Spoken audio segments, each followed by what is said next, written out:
एक बच्चा ईदगाह ग्राउंड में जाके फलस्तीन का परचम लहराता है तो अगर सोचे इससे मेरा कोई अहमियत नहीं बैठेगा तो नदी के उस पार बैठेगा, नदी के उस पार का बैठेगा।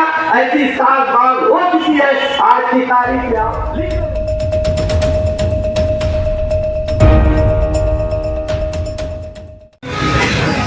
ये वार्ड ऐसा वार्ड है कि यहाँ का एक एक बच्चा अल्लाह के फज़्ल व करम से सूझबूझ रखता है।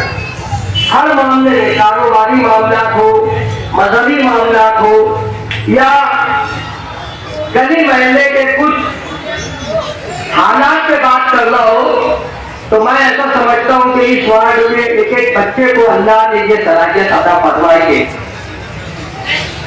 यकीनन इस वार्ड में यहाँ करीब में दारुल उलूम खानका सरबिया है। अल्लाह ने कुछ दिन मुझे वहाँ का काम करने की, खिदमत करने का मौका दिया। वहाँ का मैं नायब मोहतमिन था और आज भी वहाँ से जुटा हुआ। यहाँ हुसैनी मस्जिद तो है, तमाम मसलक और अकायद की मस्जिद है, तमाम मसलक, अकायद और बिरादरी के लोग रहते हैं, लेकिन उसी के साथ साथ इस वार्ड को यह इजाजत हासिल है कि यहाँ दो अजीम खानकाहों के बुजुर्गों ने इस वार्ड की रहनुमाई की है। एक आजमगढ़ के मौलाना इसरारुल हक रहमतुल्लाह ताला अलैह और खानका सरबिया में सैयद मुख्तार अशरफ रहमतुल्लाह ताला अलैह। इन बुजुर्गों ने ऐसी तरबियत इस वार्ड की की है कि यहाँ मुअज्जिन बावकार, बाइज्जत, बासलाहियत रहते हैं। जब मैं मदरसे का मोहतमिन था तो हिसाब से घंटे वाले से अक्सर मैं कहता था कि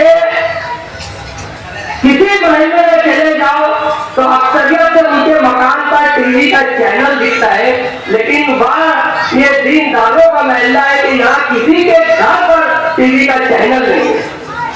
मेरे अजीज दोस्तों, मैं बताना ये चाहता हूँ कि ये मौसम वकार वालों का महल्ला है। यहाँ जबान पे मिठास होती है, यहाँ प्यार बांटा जाता है, यहाँ लोगों को इज्जत दी जाती है। यकीनन सोबतदारी बच्चाओं से मैं 100% मुत्तफिक नहीं हूँ, क्योंकि उसके चुनाव के बाद से हमारे शहर में इस तरह का जुल्म हो रहा है और उससे क़यादत का कोई हक अदा नहीं किया। लेकिन मैं पूछना चाहता हूँ इस वार्ड में रहने वालों से कि बताओ कि अगर हमारा नुमाइंदा, कि अगर कॉर्पोरेशन में हमारा क़यादत करने वाला इस वार्ड का आदमी 16 तारीख को माँ बहन बेटी की गाली देता है, तो क्या हम इस वार्ड को बदनाम नहीं कर रहे? मेरे अजीज दोस्तों, यही वो शख्स है। मैं किसी चीज जातियात का बोलना नहीं चाहता, वो जिस पार्टी से इलेक्शन लड़ते हैं 2 टिकट मांगते हैं। अगर हजरत बोलते हैं कि 1 टिकट दूंगा तो बोले कुर्सी बना के, ये जबान है। मेरे अजीज दोस्तों, मेरे भाइयों, हमें ऐसे आदमी को अपना कायद बनाना है जिसके अंदर सियासी सूझबूझ भी हो और जबान में मिठास भी हो। मेरे अजीज दोस्तों, एक लीडर होता है जैसे मोहम्मद मुस्तकीम दिग्नेजी साहब हिंदू साहिबा, और ये जिसको टिकट देंगे तो उसका काम उमेद सके और उससे काम वार्ड का करवा सके, ऐसे को ये टिकट देंगे।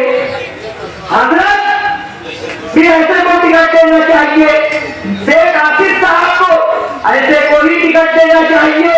लेकिन बताओ कि उसका दबदबा कैसे होना चाहिए? ऐसा कि कॉर्पोरेशन में 84 लोग थे, ऐसे के मातहत काम करने वालों की बेदात क्या होगी जिसे कॉर्पोरेशन में 84 लोग थे? बताओ कि मौलाना को कॉर्पोरेशन में 84 रोका या नहीं रोका? जो अपने कॉर्पोरेशन में जो 84 है उसके ऊपर दबदबा नहीं बना सके तो हमारे शहर की क़यादत के लिए वो क्या काम कर सकते हैं? मेरे अजीज दोस्तों, मेरे भाइयों, अगर कौम से मुसीबत आती है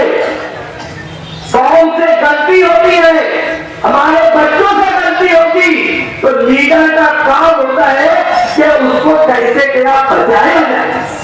एक बच्चा ईसा गिरान में जाके फलस्तीन का परचम लहराता है तो अगर सोचे इससे मेरा कोई ताल्लुक नहीं।